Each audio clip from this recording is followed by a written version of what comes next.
사탄은 지금 교회 성도들과 세상에서 어떻게 역사하고 있는가? 사탄의 이름과 성품을 통해 사탄의 역사에 관해서도 일부분 살펴보았다. 사탄은 시험자이며 유혹자로 우리 속에 있는 모든 악한 성향을 조장한다. 인간의 약점과 한계를 이용하여 죄에 빠지게 유혹한다. 이 일에 사탄은 세상의 모든 아름다운 것들을 다 동원한다. 사탄이 사용하는 일반적인 시험 방법은 사람들이 잘못을 행할 때 오히려 소원하는 선을 얻을 수 있다고 거짓말하여 악을 행하게 하는 것이다. 그 과정에서 사탄은 아주 간교한 질문을 하거나 하나님의 계시의 진리를 부인함으로써 사람들을 속인다. 에덴 동산에서 하와를 시험할 때 이 방법을 사용하였으며 예수님을 시험하면서도 사용했다. 창 31-5. 사탄은 모방의 명수다. 초자연적인 기적을 베풀 수 있어서 하나님께서 바로 왕에게 재앙을 베푸는 동안에도 하나님의 역사를 모방하여 기적을 베풀었다. 출 7장. 사탄은 교회 내부에서도 하나님 나라에 속한 백성들과 쉽게 구별할 수 없는 거짓 신자들을 만들어낸다마 또 다른 목적은 영적인 맹목성을 조장하여 사람들이 복음을 거절하고 거짓을 믿게 한다. 미혹하게 하는 영과 귀신의 가르침을 좇게 딤전 41 만든다. 사탄은 중상자이다. 하나님의 목전에서 믿는 자들을 송사한다게 우리가 죄를 회개하고 용서를 받은 후에도 그 죄과를 기억하게 하면서 괴로워하게 만든다. 무능력하고 죄책감에 시달리는 사람으로 만들어버린다. 사탄은 죄책감을 불러일으키게 하는 송사자이기도 하지만 때로는 정당화하고 변명하게 하며 합리화하는 자로 변신하게 한다.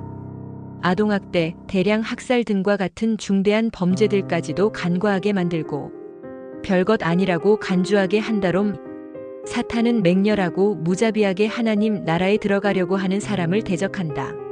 사탄은 구원받지 못한 자에게서 하나님의 말씀을 빼앗고 믿음을 지키려는 자를 방해한다마 그는 성도들의 일과 복지를 방해한다. 살전 여러 가지 방법이 실패하면 성도들에게 직접 공격을 가하고 그들을 핍박한다. 배전 끝으로 사탄은 어떤 형태의 죄를 통하여 그 사람 속으로 들어가 아주 놀라울 정도로 그를 지배한다.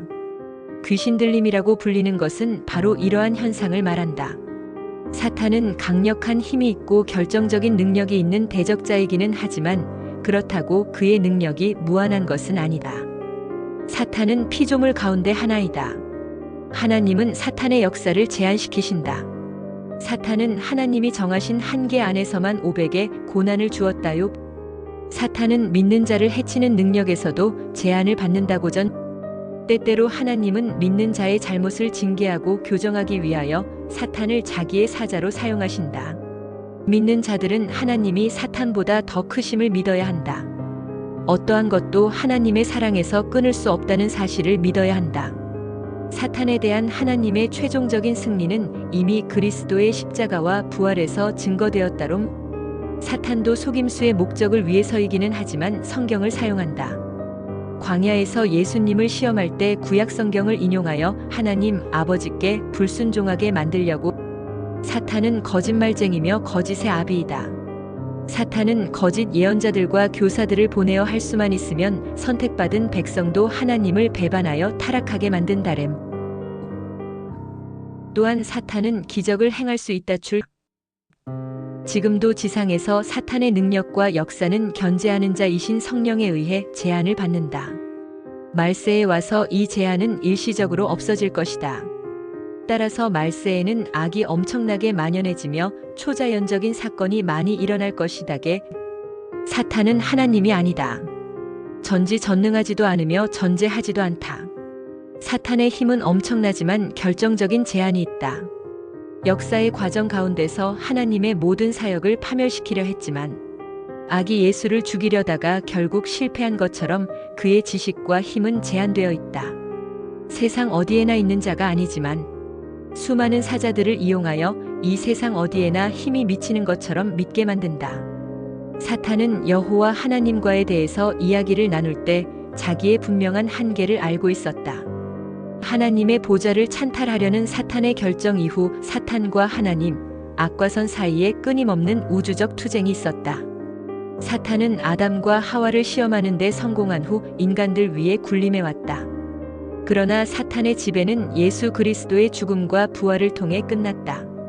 그것은 갈보리 산 위에서의 예수님의 승리로 명백하게 드러났다. 성경에 나타난 사탄의 모습은 이원론적인 것이 아니다. 선과 악은 영원히 양극화된 두 개의 원리가 아니다. 사탄이 엄청난 힘을 가진 악의 존재로 그려져 있으나 그의 왕국은 분명한 시작이 있고 결정적으로 그 멸망이 예고되어 있다. 악의 역사도 영원하신 하나님의 주권 아래서만 가능하다고 기록되어 있다.